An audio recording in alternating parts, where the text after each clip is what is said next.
Alhamdulillah para jemaah kang dirahmati enjang menika sampun dumugi wonten sopan jenengan studio Bapak Haji Dr.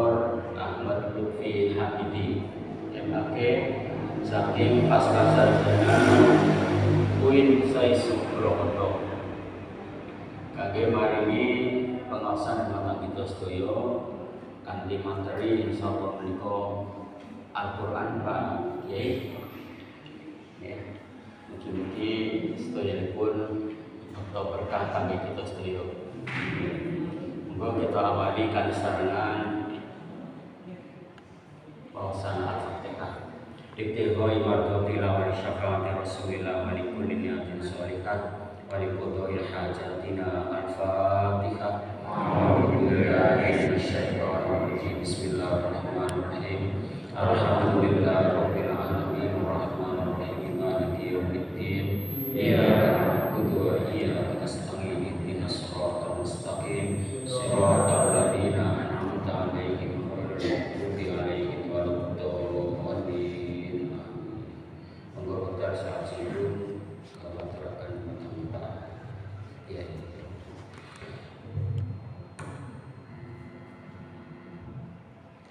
Assalamualaikum warahmatullahi wabarakatuh. Bismillah, alhamdulillah, wassalatu wassalamu ala rasulillah Muhammadin wa ala alihi wa sahbihi wa man tabi'ah. Amma ba'd. Bapak-bapak, ibu-ibu rahimakumullah. Alhamdulillah hari ini kita masih diberi kesempatan, diberi kenikmatan oleh Allah Subhanahu wa taala bisa melaksanakan ibadah puasa. Dinten-dinten Bu. Tiga. Alhamdulillah. Karenanya maka pada pagi hari ini kita tambahi nikmat Allah itu, kita bikin lebih bermakna, kita bikin lebih bahasanya sekarang itu lebih wow gitu. Terus puasa esok-esok ditambahi ngaji. Jadi kira-kira berupa bayarannya Masya Allah. Angel boleh mau sing kaya ini dikasih kesempatan gratisan lagi. Jenengan urip alam dunia ditarik bayaran buatan kali Gusti Allah. Gratisan.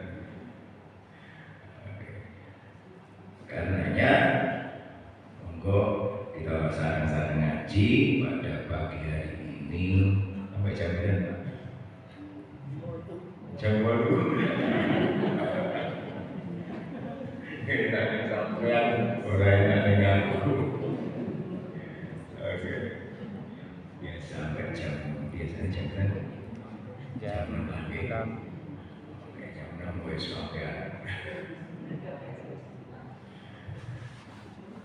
Alhamdulillah kita semua diberi nikmat oleh Allah.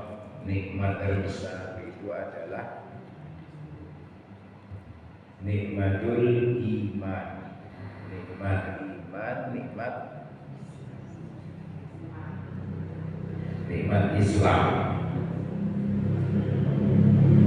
Oke, nikmat iman, nikmat Islam. Sebagai orang Islam, pertama kita percaya bahwa Allah itu adalah Tuhan kita. Oke. Iman pertama, iman kepada Allah. Iman kedua, iman kepada ayo selalu iman dan kalau sini malaikat. itu iman kepada ayo dilihat pelajaran SD.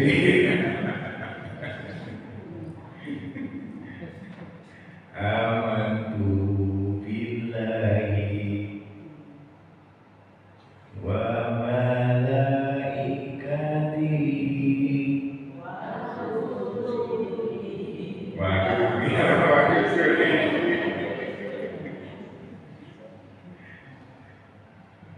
kepada kitab Allah. Kitab Allah itu akan kita wonten pinten sekawan apa mawon niku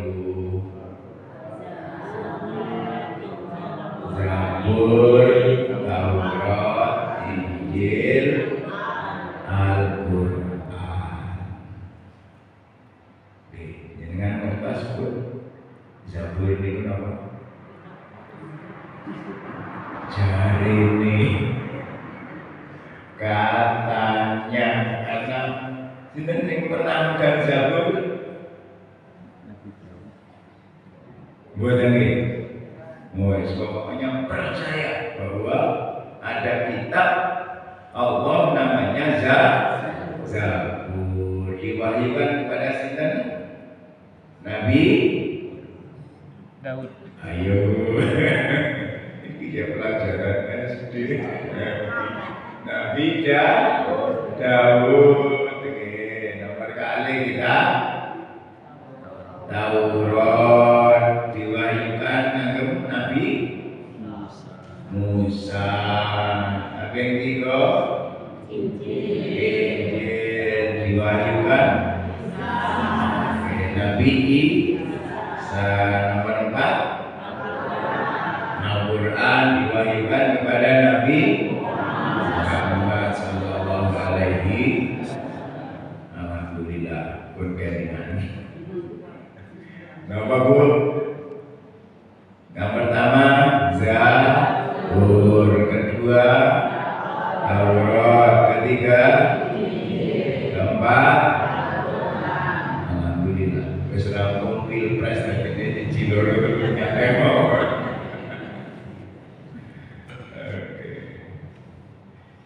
Jadi Allah itu memberikan petunjuk kagem menungso ben uripe dados mulya.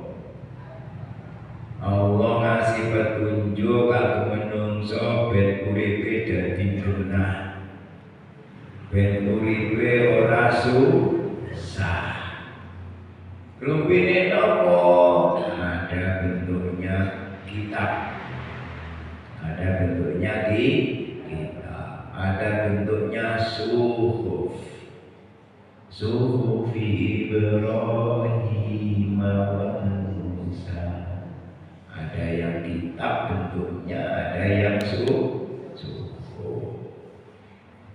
Tetapi yang lazim diimani oleh seluruh umat Islam itu yang berupa kitab. Nah, kitabnya tadi itu ada 4 yang wajib kita percayai: Zabur, Taurat, Injil, Al-Quran. Nah, bedane nopo? Bedane nopo? Bedane nopo? Inten-inten tahun riyen kakek sampun iki. Nah, boleh kita ingatkan kembali apa bedanya Al-Quran dengan Taurat, dengan Zabur, dengan Injil. Apa Bu bedanya Bu? Pak, apa? Yang pertama, Al-Quran berbeda dengan kitab-kitab suci yang lain min haitsu nuzulihi, dari segi proses penurunannya, proses pewahyuannya. Ya, apa bedanya? Kalau kitab-kitab suci yang lain, Taurat, Zabur, Injil diturunkan oleh Allah nazlatan wahidah. Napa Pak? Nazlatan wahidah. Napa Bu? Nazlatan wahidah. Apa ini? Sekali Gus turunnya. Nazlatan wahidah. Sekali Gus.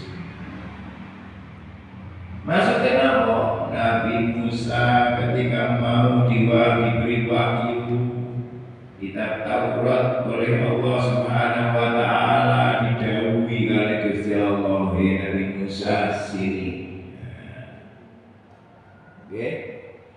Kemudian disuruh naik ke atas gunung, kemudian menetap 40 hari. Pada 40 hari itu sekaligus diberi wahyu, namanya kitab Taurat. Nabi Isa bismillah dipanggil, ditimbali oleh Allah Subhanahu wa taala dalam waktu 40 hari, kemudian selesai dikasih wahyu, namanya kitab Injil. Itu namanya nazlatan wahidah. Jadi ora koyo ngene iki sekaligus turun dari langit kitab. Jadi dalam waktu tertentu lamanya 40 hari, kemudian dikasih firman, dikasih wahyu berupa Taurat, berupa Injil, berupa Zabur. Niku maknanya nazlatan wahidah, turun sekaligus. Turun sekaligus, langsung mabrur. 40 hari terus menerus. Akan tetapi Al-Quran tidak nazlatan wahidah, karena Al-Quran itu proses penurunannya munajjaman wa mufarraqan. Napa Pak? Munajjaman wa mufarraqan. Mungkin dengan cerita kancang-kancane Al-Quran diturunkan munajjaman wa mufarraqan. Pinter bahasa Arab. Munajjaman wa mufarraqan. Apa Bu? Munajjaman wa mufarraqan. Munajjaman artinya nopo? Berangsur munajjaman berangsur tidak berdil sekaligus, tidak, tapi munajjaman berangsur wa mufarraqan, dan sebagian.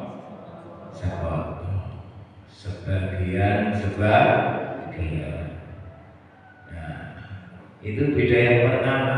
Jadi kalau Taurat, Injil, Zabur diturunkan nazlatan wahidah, kalau Al-Quran diturunkan munajjaman berangsur dalam waktu pinten tahun Bu?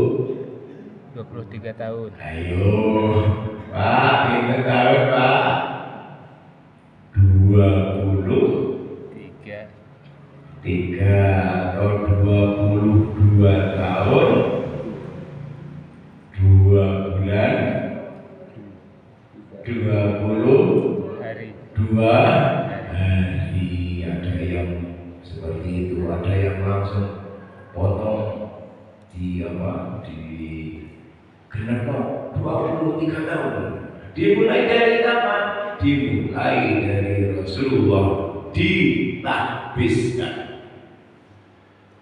Dimulai dari Rasulullah diangkat jadi Rasul. Kapan itu? Nah, yo Rasulullah kapan mulai diangkat jadi Rasul? Pak, kapan Pak? Ayo nanti. Bu, kapan Bu? Sejak Rasulullah dikasih wahyu Iqra. Jadi begitu Rasulullah dikasih wahyu oleh Allah Iqra. Nah, pada saat itulah Rasulullah resmi jadi Rasul. Sebelumnya ya sebelumnya cukup Muhammad. Nah, begitu kemudian Jibril datang kepada Rasulullah, kepada Nabi Muhammad, Iqra. Iqra bismi rabbikal ladzi khalaq. Maka pada saat itu Rasulullah Muhammad resmi jadi Rasul. Dihitung dari mulai peristiwa Iqra sampai beliau wafat. Nah, ini dihitung 22 tahun, 2 bulan, 22 hari. 222. Nah, udah sampai 2. Oke, pun atas munad zaman diturunkan berangsur-angsur selama 22 tahun, 2 bulan, 22 hari. Sementara tadi Taurat, Zabur, Injil hanya 40 hari. Beda pertama, munad zaman wa mufarraqan dan sepotong. Menurut Sayyidina Ali, Rasulullah pernah ngendika, kata Sayyidina Ali, bahwa Al-Quran itu diturunkan oleh Allah biasanya kebanyakan 5 ayat.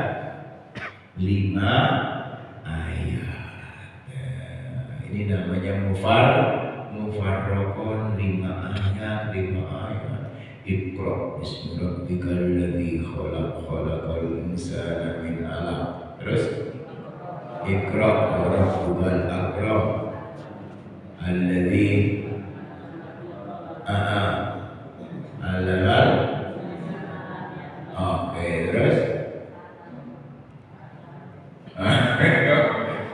5 ayat dulu. Jadi 5 ayat. Makanya kata Sayyidina Ali, kalau jenengan pengen cepet hafalno Al-Quran, hafalkanlah 5 ayat. Jadi kalau hafalno Al-Quran 5 ayat. Kenapa? Kata Sayyidina Ali, karena Al-Quran diturunkan oleh Allah 5 ayat. Tetapi apakah ada yang 1 surat full? Ada. Kurang dari 5 ayat? Ada. Lebih dari 5 ayat? Ada. Ning biasane kebanyakan turun itu 5 ayat.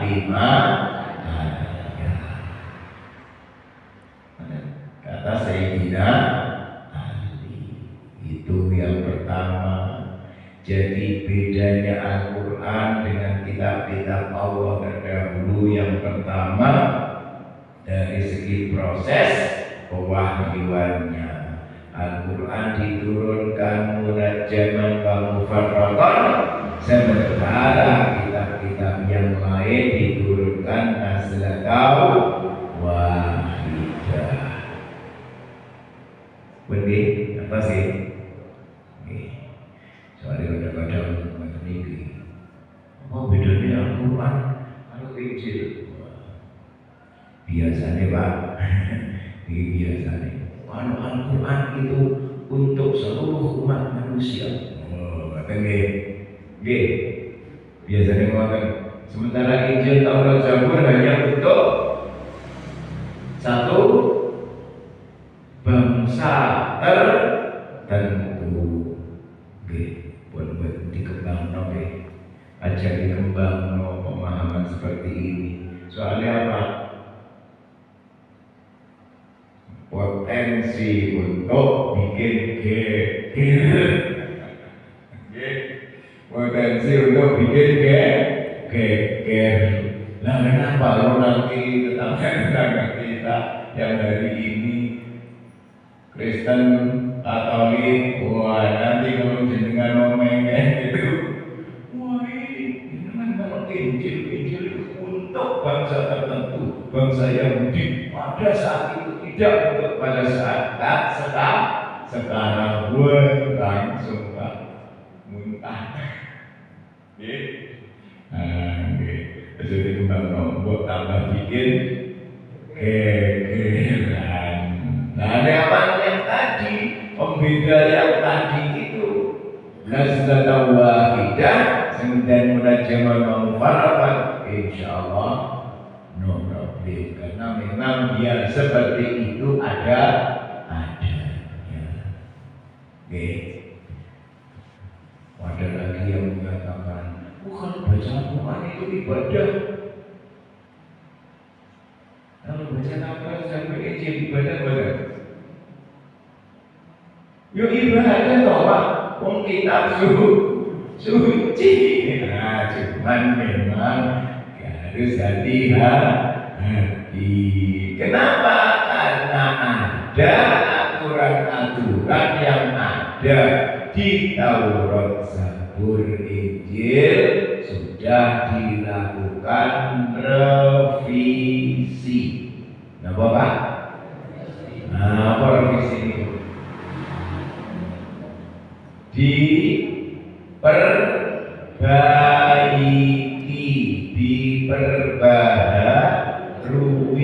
diganti. Contoh apa sih diganti? Di dalam Taurat itu kalau kita apa-apa kena najis, kalau ingin dengan kena najis orang diubah Pak. Gunting, digunting. Kalau kena najis dibasuh, dicuci pakai air jadi suci kembali.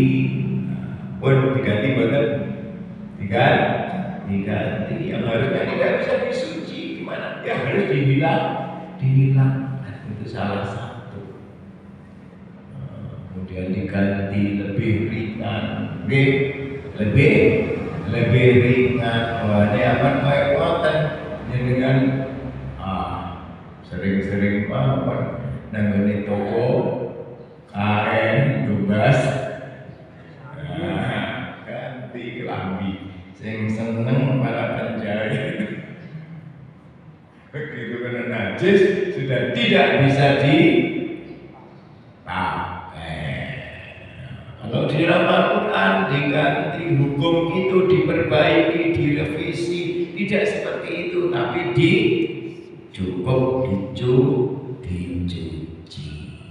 Kata oke. Ada lagi. Kalau umat-umat dahulu itu Pak, ini yang sudah diganti. Kalau berbuat dosa besar maka tidak ada ampun. Tobatnya dengan bunuh diri. Kalau jenengan hari ini punya dosa besar, cukup astagfirullahaladzim besok nggak ngulangi lagi, alhamdulillah sudah diampuni oleh Allah Subhanahu wa Ta'ala. Wah, ini kenapa kadang-kadang bahaya di situ Pak? Jangan maca Taurat, Zabur, Injil, penuh aturan-aturan sing wis dirubah oleh Al-Qur'an. Wah, jenengan pegangi bahaya. Gitu kertas, tambah. Jadi apa yang sudah ada beberapa aturan-aturan yang ada di Taurat, Zabur, Injil sudah direvisi, sudah diperbaharui, lebih baik oleh Allah di dalam wahyu Al-Quran.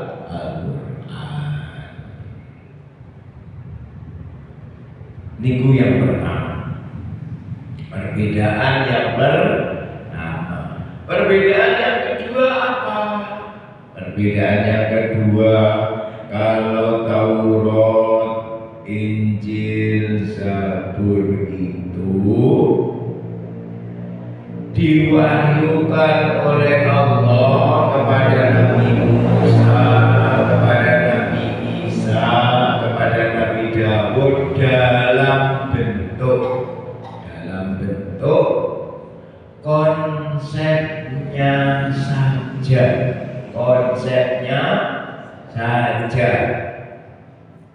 ide dasarnya saja.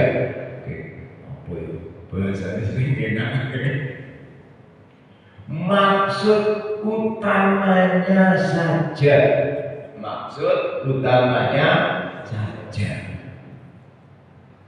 Misalnya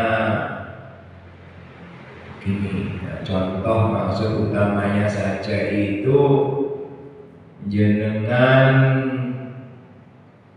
ngongkon anake nduk atau cung atau le bapak tukono udut, tukono rokok, wis ngono tok ae. Iki maksud ide dasarnya tukono rokok. Mengenai merek opo, tukune ning ndi, terserah. Sing penting aku tukono rokok, wis. Nah, kira-kira maksudnya ngono kuwi. Itu Taurat, Zabur, Injil.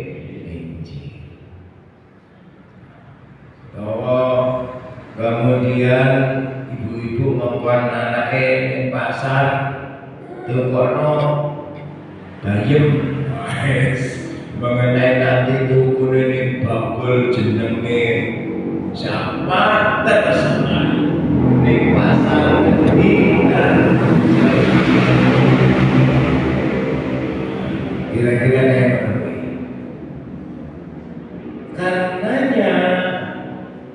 karena hanya idenya saja, gambaran dasarnya saja, prinsip dasarnya saja, maka hari ini tidak ada Injil di seluruh dunia ini yang sama. Injilnya orang Banyumas,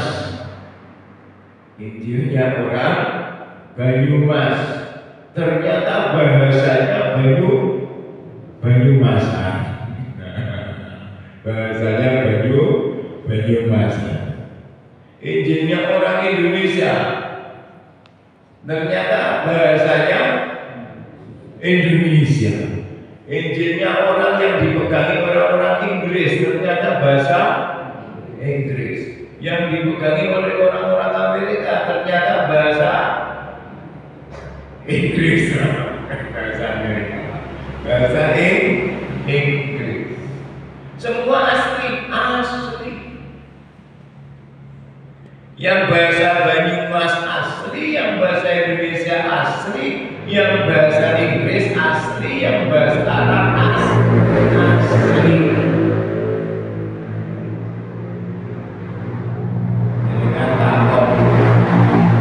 Dengan takon.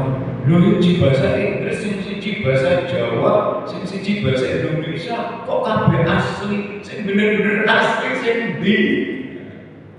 Ngoten nggih? Iya, yang bahasa Inggris asli, bahasa Indonesia asli, bahasa Banyumas asli. Lah sing asli bener dipakai sama. Ya karena semua asli. Kenapa kok semua asli? Karena itu tadi yang diturunkan, yang diwahyukan hanya ide dasarnya saja. Konsepnya mengenai kata-katanya, bahasa kerennya sekarang mengenai redaksinya, mengenai pernyataannya, monggo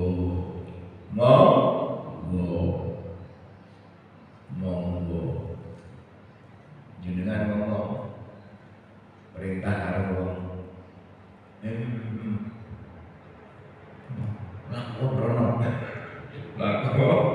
Merono. Ketika ngomong laku merono itu nanti bisa dibahasakan. Saya disuruh jalan ke timur. Kata orang Indonesia. Kata orang Banyumas, yang kudu laku. Kita kira-kira juga beda. Saya suruh berjalan ke timur. Dari segi pernyataannya, kan gitu kan, mesti benten kalau nyok kudu laku. Tapi maksudnya bodoh. Nah, kira-kira gitu. Tetapi Al-Quran boten. Karena Al-Quran itu diwahyukan oleh Allah, tidak hanya maknanya, tidak hanya gambaran besarnya, tidak hanya ide dasarnya, tetapi makna wa lafdun min indillah. Konsepnya ya sekaligus redaksinya. Nabi Muhammad dikasih wahyu oleh Allah sejak awal. Alif Lam Mim. Dzalikal kitabu la raiba fihi hudan lil muttaqin. Langsung. Karenanya Al-Quran dimanapun saja sama. Al-Qurannya orang Banyumas ya Alif Lam Mim. Dzalikal kitabu la raiba fihi hudan lil muttaqin. Al-Qurannya orang Arab sama. Alif Lam Mim. Dzalikal kitabu la raiba fihi hudan lil muttaqin. Orang Madura punya Al-Quran juga sama. Alif Lam Mim. Dzalikal kitabu la raiba fihi hudan lil muttaqin. Gak beda-beda. Kenapa? Karena yang diwahyukan bukan hanya konsep dasarnya, tetapi juga sekaligus kata-katanya. Bener nggih? Dengan tadi, dengan Taurat, Zabur, Injil. Karenanya meskipun orang Arab, tetapi kalau ngomong misalnya dzalika, padahal maksudnya itu Quran ini, bukan Quran itu, bukan. Warnanya diganti oleh orang Arab. Cuman dzalika podo-podo bahasa Arab ini. Wati hadzal kitab. Quran boten. Boten meskipun pada bahasa Arab, kata-kata Gusti apa? Sejak apa? Dzalikal kitabu la raiba fihi hudal lil alamin. Gak boleh dirubah-rubah. Kenapa? Karena tadi Al-Quran diwahyukan oleh Allah maknan walafdon. Ya konsepnya, ya kata-katanya. Alif lam mim dzalikal kitabu, bahwa kitab Al-Quran ini. Di situ namanya Alkitab, Pak, tapi maksudnya bukan Zabur, bukan Taurat, bukan Injil, tapi Al-Quran. Jangan, wah ini kalau Alkitab ini maknanya jadi rancau. Gimana kalau langsung biar tegas berarti Al-Quran.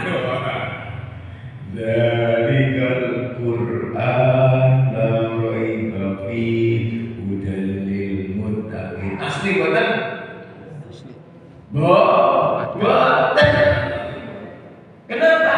Al-Quran kata-katanya tidak boleh dirubah.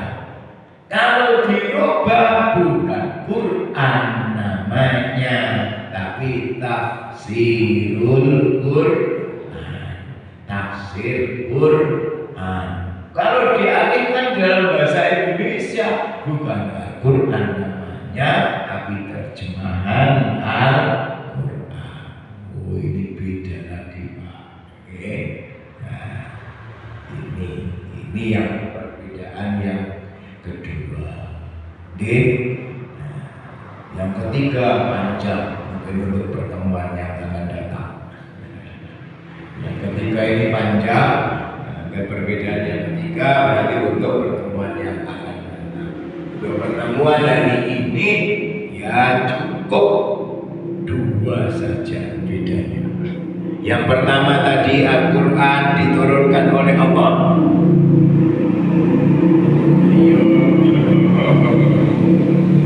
Al-Quran diturunkan oleh Allah munajjaman wa mufarraqan. Apa Pak? Munajjaman tadi berangsur angsur wa mufarraqan sepotong. Nggih. Berangsur-angsur dalam kurun waktu berapa tadi? 22 tahun 2 bulan. Ayo wes dicatat ya. Gak melok, gak metu seulangan. Wa mufarraqan dan sepotong. Pinten ayat biasanya 5 ayat. Sementara Taurat, Injil, Zabur diturunkan oleh Allah nazlatan wahidah, dalam satu momen sekaligus turun. Berapa? 40 hari. Beda nggih? Yang kedua, apa bedanya lagi? Kalau Al-Quran diturunkan oleh Allah maknan walafdon, ya konsepnya, ya gagasannya, ya ide dasarnya, sekaligus redaksinya, sekaligus kata-katanya. Sementara Taurat, Injil, Zabur hanya konsepnya saja. Kata-katanya monggo terserah para rasul yang bersangkutan, bahkan juga diberi keleluasaan juga kepada umat pengikutnya untuk mengalih bahasakan dalam bahasa masing-masing. Karenanya Pak, gak ada orang yang hafal Injil. Mboten wonten. Soalnya apa? Kalau ada orang Banyumas hafal Injil bahasa Banyumas, tapi dia tidak hafal Injil bahasa Inggris, tidak hafal Injil bahasa Indonesia, apalagi bahasa-bahasa yang lain.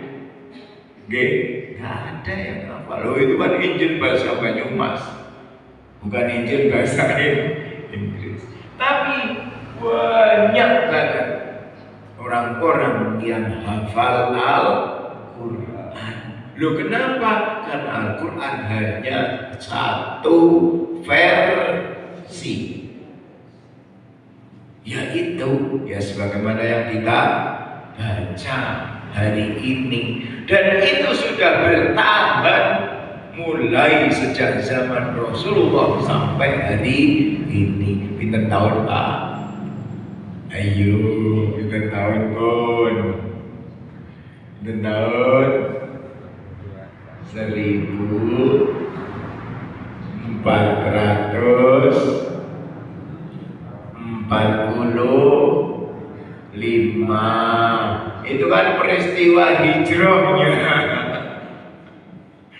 Plus berapa tahun sebelum hijrah. Ini sudah bertahan 14 abad, gak berubah, luar biasa. Udah sesuatu yang kemudian sudah mampu bertahan sampai 14 abad. Rasulullah menerima juga alif lam mim dzalikal kitabul la raiba fi. Sayyidina Ali juga mengajarkan kepada anak-anaknya alif lam mim dzalikal kitabul la raiba fi. Jenengan mengajarkan kepada putra-putranya sama alif lam mim dzalikal kitabul la raiba fi dan lil muttaqin. Gak ada Pak di dunia ini yang seperti itu Pak. Hari ini lu jangankan itu bahasa ngapak aja wis beda. Ngapaknya mbah-mbah sampeyan dengan ngapaknya jenengan hari ini beda wis dijamin. Kalau dulu masih original, saiki wis kecampuran bahasa Bandekan, bahasa Sunda, bahasa macam-macam, rasanya pun benten. Tapi Al-Quran tetap, dan itu salah satu keajaiban dunia hari ini. Sesuatu yang sudah ada 14 abad yang lalu ada sampai hari ini dan tidak berubah, baik bacaannya, kata-katanya maupun tulisannya itu bertahan 14 abad Pak. Yang lain-lain nanti dulu dan itu sudah dicetak berkali-kali, tetap aja tidak berubah. Gak ada geseknya, dijaga dari perubahan. Saya kira itu cukup untuk pertemuan kali ini. Moga-moga biasa itu menjadi pengingat bagi kita bahwa kita punya satu kitab suci yang luar biasa. Eman kalau tidak kita bacanya. Jangan itu punya sesuatu yang luar biasa, tapi cuma dibikin pajangan saja. Ampun nggih. Mulai sekarang kita baca minimal berapa? Ya setiap hari minimal 5 ayat. Sebagaimana tadi mufarraqon, Al-Quran diturunkan oleh Allah sepotong-sepotong berapa? 5 ayat, 5 ayat. Cukup sekian, moga-moga ada manfaatnya. Wallahu a'lam bishawab. Wassalamualaikum warahmatullahi wabarakatuh.